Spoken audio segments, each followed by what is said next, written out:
કઈ બાજુ બોલા આપણે ઘણો ટાઈમ થઈ ગયો હવેથી મહેનત કરી કે ડેલી બ્લોગિંગ કરું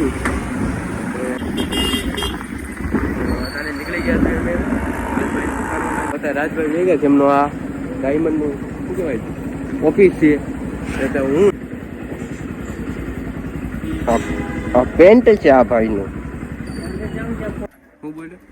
સુરન ઘરે સાવી દેતો હોઉં તો પેન્ટ ઉપર મીકતો હોય બ્લોક ચાલુ જ છે ફટાફટી આવજે તો અત્યારે રખડી બખડી રાજભાઈને મૂકીને ગાર્ડનમાં આવી ગયા છે અમે બે કેટલા ફોટા પડવા છે નિલેશભાઈના આપણે ફોટા પાડી લીધા છે અત્યારે અમે ઘરે જ આવી છીએ એટલે નિલેશભાઈના હું તો હજી નિલેશભાઈ કે પછી ઘરે જઈએ છીએ મને નિલેશભાઈ ગાડી લઈને સુરેશભાઈની ગાડી રાજભાઈની